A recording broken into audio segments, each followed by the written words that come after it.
श्री हरि तीर्थों में सावधानी की बातें। पहले तो इस बात का ध्यान रखना चाहिए कि हम जिस कार्य के लिए आए हैं पहले उसको करना चाहिए। मानव शरीर की सार्थकता भगवत प्राप्ति में ही है। यदि भगवान हमें बंदर या सूकर कुकर आदि योनियों में जन्म देते तो क्या करते। प्रभु ने कृपा करके मानव शरीर दिया है, अतः इसका उचित उपयोग करना चाहिए।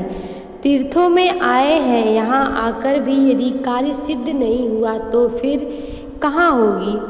तीर्थों में बड़ी सावधानी रखनी चाहिए। यहाँ किया गया थोड़ा पाप भी बड़ा हो जाता है और थोड़ा पुण्य भी अनंत फल वाला हो जाता है। पुण्य दिन, अमावस्या, पूर्णमासी आदि दिनों में दान पुण्य करना चाहिए। तीर्थों में दान देना, श्राद्ध करना, ब्राह्मणों को भोजन कराने से अनंत गुना लाभ होता है। दान 3 प्रकार का होता है, सात्विक, राजस और तामस। गीता जी में भगवान ने कहा है, हे अर्जुन, दान देना ही कर्तव्य है। ऐसे भाव से जो दान देश, काल और पात्र के प्राप्त होने पर प्रत्युपकार न करने वाले के लिए दिया जाता है, वह दान तो सात्विक कहा गया है। दान देना ही कर्तव्य है, ऐसा सोचकर बिना फल की इच्छा से देश, काल और पात्र का विचारक जो दान दिया जाता है वह सात्विक दान कहलाता है। देश, काल और पात्र 2 तरह से होते हैं, एक तो तीर्थ स्थान आदि में दान देना और दूसरा जो अभावग्रस्त हो उसे देना चाहिए। यही बात पात्र और काल के संबंध में भी समझनी चाहिए। उत्तम काल व्रत आदि का दिन व्यतिपात हो और सुंदर योग, सुंदर पात सदाचारी ब्राह्मणों को। दूसरी बात अभावग्रस्त की है, जिस देश में, जिस समय में, जिस मनुष्य के पास जिस वस्तु की कमी हो उसे वही देना। जैसे मारवाड़ में अकाल के समय अन्न और जल की व्यवस्था करना, क्योंकि उसके बिना जीव मर रहे हैं। उस समय उत्तम पात्र और काल का विचार नहीं करना चाहिए। ऐसे ही गायों का पालन करना, घास की जल की व्यवस्था करानी। इस प्रकार जिसके पास जिस वस्तु की कमी हो उसे वह वस्तु देना सात्विक दान है। फिर अन्न और वस्त्र तो सबको ही जिसके पास ना हो देना ही चाहिए। प्यासे को पानी, बीमार को औषधि, विद्यार्थी को पुस्तक, जल की कमी के स्थान में प्याऊ लगाना आदि निष्काम भाव से किया हुआ दान सात्विक दान कहलाता है। अपने पास काम करने वाले जैसे नौकर, रसोइया आदि को दिया हुआ दान सात्विक नहीं है। सात्विक वही है जिसमें किसी प्रकार की बदले की इच्छा नहीं है। त्याग की ब्राह्मण के घर पर पहुंचाया गया दान अमृत के समान है और लेने वाले के भी अमृत है। न मांगा सो दूध बराबर, मांग लिया सो पानी। खैंचा तानी रक्त बराबर, यह संतों की वाणी। जो मांगने लेने आता है उसे दान देना चाहिए। जो तंग करके दान मांगता है वह रक्तवत है। बिना मांगा दान अमृत के समान है और मांगा हुआ मृत दान है। ब्राह्मणों की जीविका के लिए मनु महाराज ने उपाय बतलाए हैं। दान लेना, अध्यापन और यज्ञ कराना, इनमें दान लेना नीचे माना गया है। विद्यालय के लिए दान देना, चंदा देना, इन सभी में यही बात है। आजकल तो चंदों में बड़े झगड़े होते हैं। देने वाला कम देना चाहता है और लेने वाला अधिक लेना चाहता है। यह तामसी दान है। उत्तम बात तो वह है कि लेने वाला देने वाले से उसके विचार के अनुसार कम लेवे। इसी कारण यहाँ तक होता है कि चंदे वाले को देखकर लोग भीतर चले जाते हैं। खर्च अधिक नहीं करना चाहिए, कम से कम खर्च से अपना काम चलाना चाहिए। यहाँ सत्संग में आकर किया हुआ अधिक खर्च भी सत्संग पर ही लादा जाएगा। यानी सत्संग में जाने से अधिक खर्च होने पर कहेंगे कि सत्संग में खर्चा ज़्यादा होता है, इसलिए सत्संग में नहीं चलेंगे और इसमें आगे आने में कठिनता हो सकती है। इसलिए अपने लिए भी कम खर्च करना चाहिए। दान इस प्रकार लेना चाहिए जिससे देने वाले की देने की और भी इच्छा बनी रहे। तीर्थ स्थानों में दिया हुआ दान थोड़ा किया हुआ भी बहुत होता है। तीर्थ स्थानों में भजन साधन खूब करना चाहिए। दान, तीर्थ, व्रत और उपवास से भजन ध्यान करना उत्तम है। इसमें किसी प्रकार की हिंसा होने की संभावना नहीं है। पुण्य कार्यों में जैसे कुआं खुदवाना, बावड़ी खुदवाना, यज्ञ करना, इनमें कुछ न कुछ हिंसा होती ही है, क्योंकि सर्वारंभा ही दोषेण, समस्त कार्यों के आरंभ दोष सहित ही उत्पन्न होता है। ऐसा विचार कर भजन ध्यान करना चाहिए। भजन ध्यान करना तो शास्त्र और युक्ति संगत भी है। इसमें किसी प्रकार की हिंसा की संभावना नहीं है। यदि भजन ध्यान निष्काम भाव से किया जाए तो उसके समान दूसरा साधन नहीं है। जीव के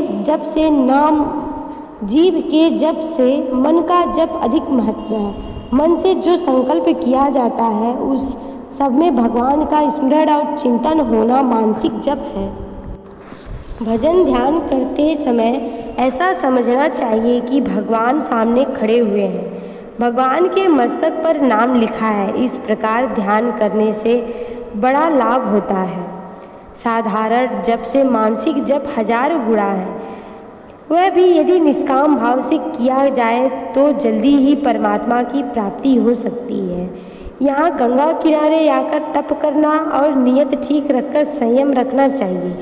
दिन में 2 बार भोजन करना और इसके अलावा कुछ भी नहीं लेना चाहिए और 2 वस्त्र पहनना, बाहर भीतर मिलाकर यदि सर्दियों में 2 वस्त्र से काम चले तो 3 वस्त्र ले लेना चाहिए।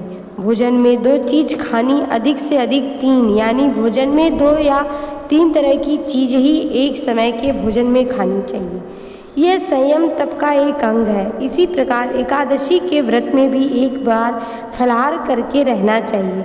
एकादशी के दिन अन्न नहीं खाना चाहिए। एकादशी का उत्तम व्रत तो निर्जल रहना और उससे नीचा जल पीकर रहना, उससे नीचा दूध और फल लेना, उससे नीचा फलाहार कर लेना। एकादशी के दिन अन्न खाना तो बड़ा बुरा है। एकादशी के व्रत के पहले दिन एक समय भोजन करना चाहिए। एकादशी के दिन झूठ, कपट, चोरी, हिंसा आदि कर्मों का नहीं करना चाहिए। दोनों दिन ब्रह्मचर्य का पालन करना चाहिए।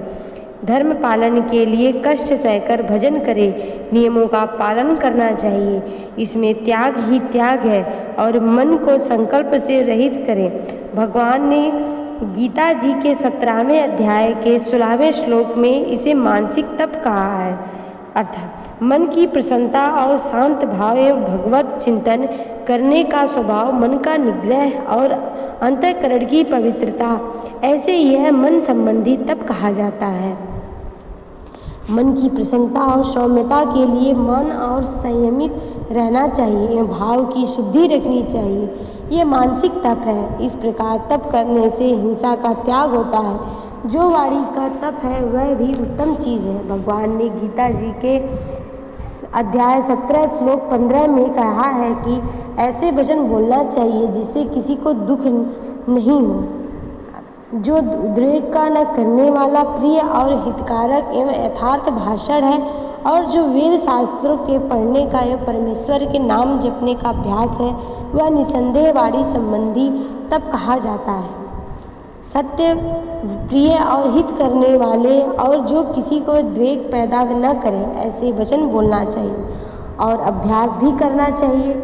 इस प्रकार वाणी के संयम से उनकी वाणी सिद्ध हो जाती है। वह जो कुछ कहता है वही होता है। पतंजलि महाराज भी योग दर्शन में कहते हैं, सत्य प्रतिष्ठायाम क्रिया फलाश्रयत्वम। यह तो मामूली बात है। सत्य बोलने वाले के वश में भगवान भी रहते हैं। किसी संत ने कहा है, साँच बराबर तप नहीं, झूठ बराबर पाप। जाके हृदय साँच है, ताके हृदय आप। इसलिए सत्य बोलना चाहिए। यहाँ तीर्थों में पाप करने से भी पाप महान हो जाता है, अतः पाप नहीं करना चाहिए।